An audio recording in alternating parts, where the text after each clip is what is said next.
Hi. Hi. ఇప్పుడు చూడ్డానికి చాలా డిఫరెంట్గా ఉన్నావు. నిజంగా నాకు అరవింద్ నీ కజిన్ అని తెలియదు. మన బ్రేకప్ అయ్యాక లవ్ మ్యారేజ్ మీద ఇంట్రెస్ట్ పోయింది. ఇంట్లో చేసుకోమని అడిగారు, ఓకే అన్నాను. ఇప్పుడే అరవింద్ నీ కజిన్ అని తెలిసింది నాకు. Oh I had to talk to you after that. ఎందుకంటే మనం అందరూ ఇక ఒకే ఫ్యామిలీ అవ్వబోతున్నాం కదా. మన మధ్య ఇది ఆక్వర్డ్గా ఉండకూడదు కదా. లేదు, అదే ఎలాగో మన మధ్య over. We have to move on. At least నా కజిన్ మంచోడు, నువ్వు బాగా హ్యాపీగా ఉంటావు. థ్యాంక్స్. అయితే నేను బయలుదేరుతాను. ఒక్క నిమిషం. అరవింద్ వాళ్ళ అమ్మను వదిలేసి రావడానికి ఒప్పుకున్నాడా ఒంటరిగా? లేదో మనం దానికోసమేగా విడిపోయాం, అందుకే. దానికోసం మనం విడిపోలేదు భరత్. ఎందుకు విడిపోయాం కూడా నీకు తెలియట్లేదు. It's a shame. It's the way you treated me. నేను వెళ్తాను. బాయ్.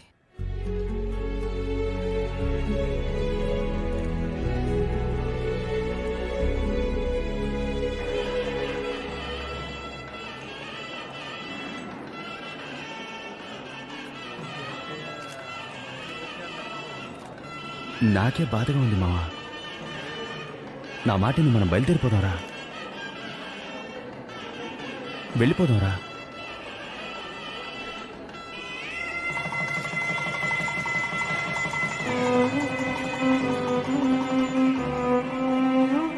తనకి మొదటి నా లవ్వర్ కాదు, అరవింద్ వైఫ్ అన్న ఫీలింగ్ మెల్లమెల్లగా నాలో మొదలైంది.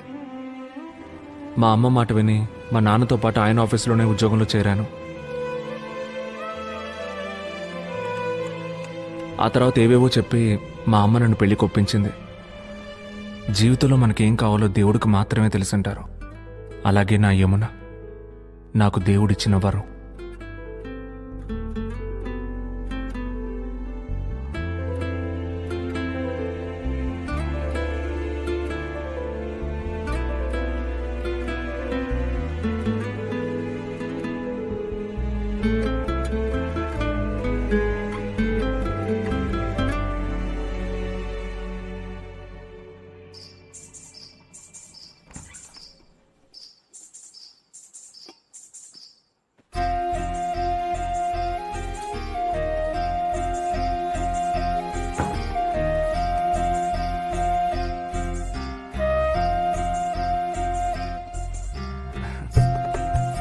ఇవ్వు.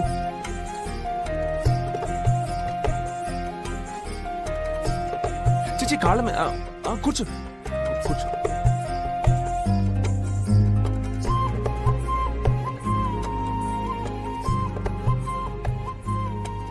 ఏదో తెలియని ప్రశాంతంగా ఉంది కదా.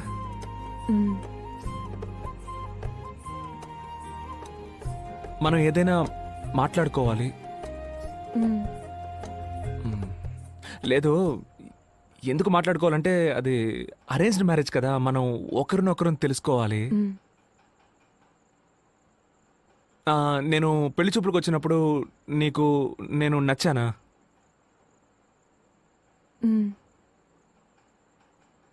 కాకుండా ఇంకేమైనా మాట్లాడితే కొంచెం హెల్ప్ఫుల్గా ఉంటుంది. నచ్చారు. మీరు నచ్చారు. మరి మీకు అంటే? ఇంతసేపు నువ్వు కొట్టిన దానికి ఏం అర్థమో ఈ ఊకి ఆ అర్థమే. నువ్వేమైనా అడుగు. సరే, నేను అడుగుతాను. నీకు హస్బెండ్ అంటే ఏంటి? ఐ మీన్, నీకు హస్బెండ్ ఎందుకు కావాలనుకుంటున్నావు?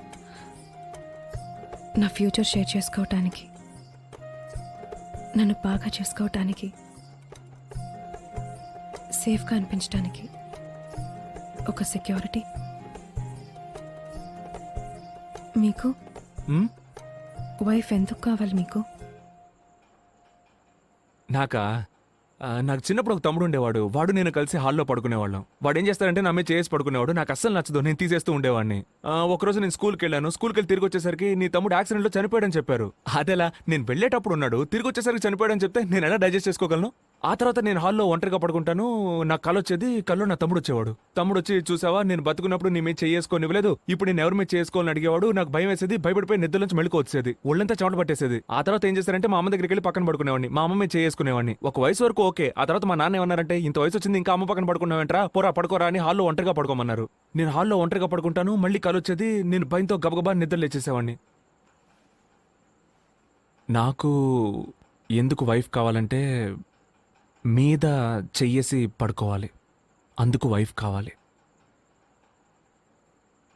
సంబంధం లేకుండా మాట్లాడి బుర్ర తిన్నాను కదా.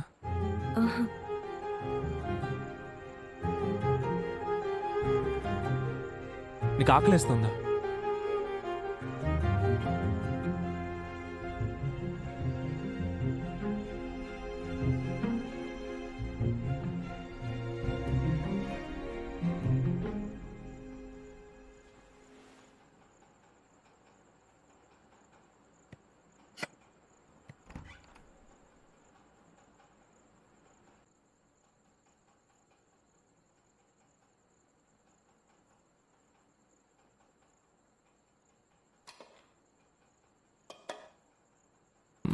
రేపు తెరుచుకోవచ్చులే, వదిలే. వదలండి. ఏమా బాగున్నారా? రండి నాన్న. ఏమ్మా, అప్పుడే వచ్చేసారు. బాగున్నావా?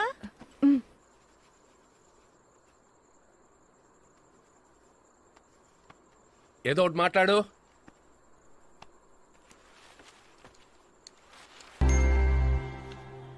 ఒరే భరత్, తొందరగా రారా, రోజు నీ వల్ల ఆఫీసు లేట్ అవుతోంది. ఆఫీస్కి వెళ్ళాలి. వస్తున్నా నాన్న. తొందరగా రారా. కట్టకండి, వస్తాడు.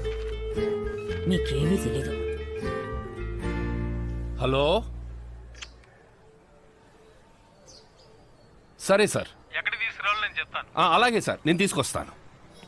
ఒరే భరత్, వెళ్ళి రిజైన్ చేసి వచ్చేస్తాను, ఓకేనా? ఒరే, చేద్దుగాని, నాకు ఒక చేద్దుగాని. చిన్న పని ఉంది, నేను ఆఫీస్కి వచ్చేస్తాను, నువ్వు ఆటోలో వెళ్ళిపో. మరి ఇంకెందుకు నేను రారా అని పిలిచావు? అదే ఒక్కరోజు ఆటోలో వెళ్ళరా.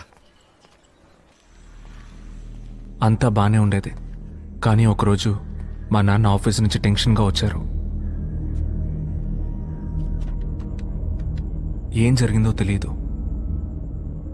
చాలా డిస్టర్బ్డ్గా కనిపించారు. ఇంతకుముందు ఎప్పుడూ మేము ఆయన అలా చూడలేదు. నేను అడిగినా ఆయన నాతో ఏం చెప్పలేదు.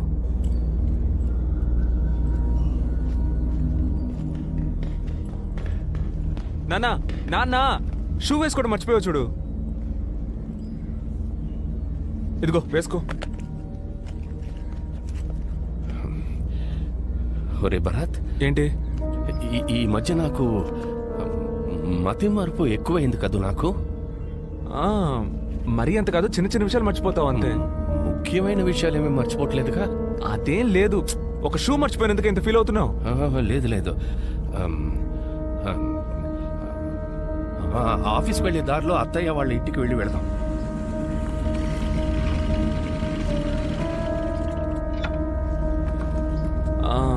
నువ్వు లోపలికి వెళ్ళరా, నేను ఇక్కడే ఉంటాను.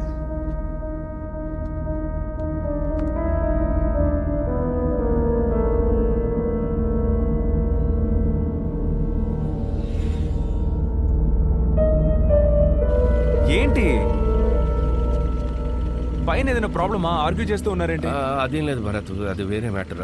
నువ్వు పోనీ. సరే ఓకే. సార్, సార్ మిమ్మల్ని లోపలికి పిలుస్తున్నారు.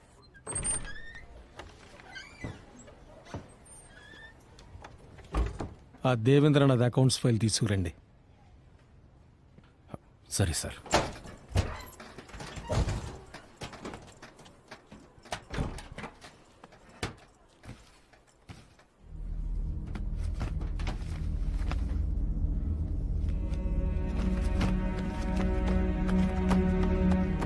ఏంటన్నా, ఏమైంది? ఏం వెతుకుతున్నారు? ఒక ముఖ్యమైన ఫైల్ రా, లాకర్లోనే పెట్టాను కానీ ఎక్కడ పెట్టారు? ఎక్కడైనా పెట్టి మర్చిపోయారా ఏంటి? నాకేమి మతి మరి. నువ్వు వెళ్ళరా. ఎందుకు టెన్షన్ అవుతున్నారు? మెల్లగా చూడండి, నేను వెతుకుతాను. ఏంటన్నా, ఫైల్ దొరికిందా? అది నాకు తలనొప్పిగా ఉంది, ఇంటికి వెళ్తున్నాను.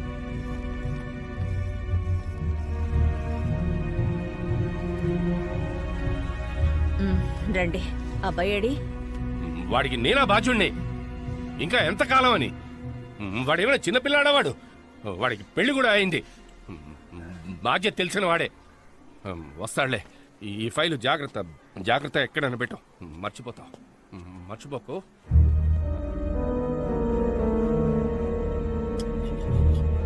అత్తయ్య ఆ, ఆయన ఇంకా రాలేదు.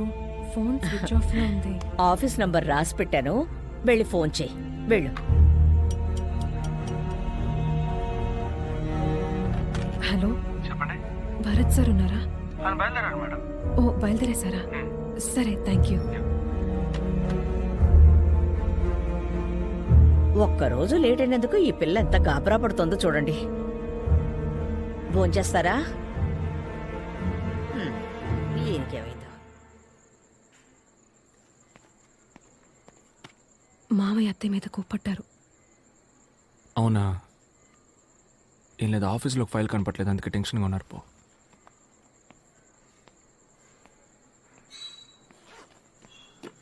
ఏంటి నాన్న నీ మీద కోపడ్డారంట? వదిలేరా, ఏదో ఆఫీస్ టెన్షన్ అయి ఉంటుంది. ఆఫీసులో టెన్షన్ అయితే నిన్నారు వాళ్ళ. రేయ్, ఊరుకోరా, నీకెందుకు? నువ్వు వెళ్ళు. నీ పెళ్ళం నువ్వు ఇంకా ఇంటికి రాలేదని తెగ బాధపడిపోతోంది. ఒక్కటి ఏంటి? ఇచ్చానంటే ఏయ్, వెళ్ళు వెళ్ళు. వెళ్తాంలే. పంజుడు పంజుడు. ఆ.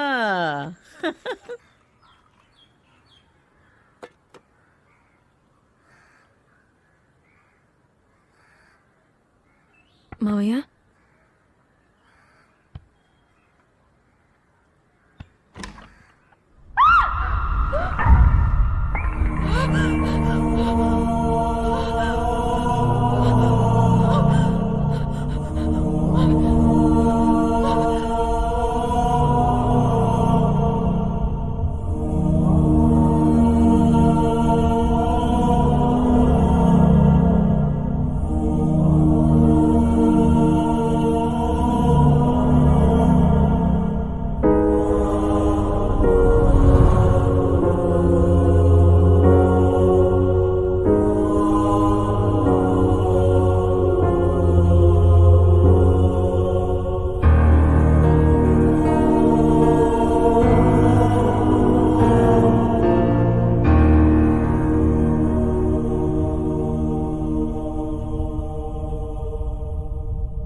పోయిన వారం కూడా ఇంటికి వచ్చాడు. ఎక్కడో పెట్టి మర్చిపోయానని నాతో అన్నాడు. డబ్బులేం కాదమ్మా, ఫైల్ ఎక్కడో పెట్టి మర్చిపోయారట. ఆయన దొంగతనం చేశారని చెప్తున్నారు. ఏమండి? ఏంటమ్మనా? కళ్ళు తిరుగుతున్నాయి. హ్మ్? కళ్ళు తిరుగుతున్నాయండి. కాసేపు పడుకో.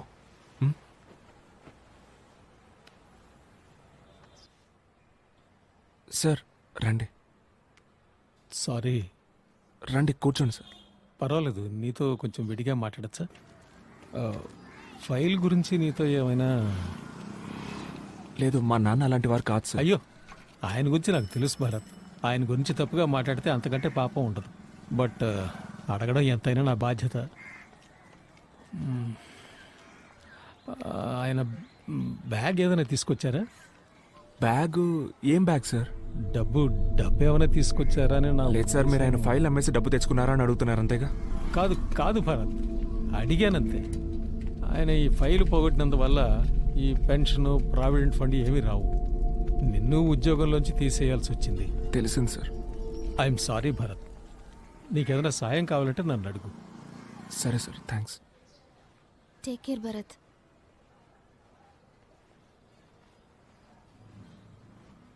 అమ్మ జాగ్రత్తరా. పడుకోలేదా? నేను ప్రెగ్నెంట్ అయ్యాను అనుకుంటాను.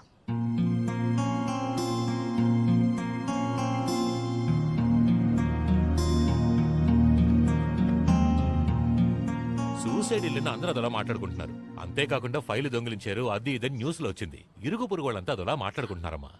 అందుకే మీరు ఓ వారం రోజుల్లో ఇల్లు ఖాళీ చేస్తే బాగుంటుంది. ఏమయ్యా సడన్ గా ఖాళీ చేయమంటే ఎక్కడికి వెళ్ళాలయ్యా మేము? భరత్ సరిగ్గానే అద్దిస్తున్నాగా. వద్దయ్యా, నేను కూడా ఇక మెదట ఈ ఇంట్లో ఉండలేను. సరే.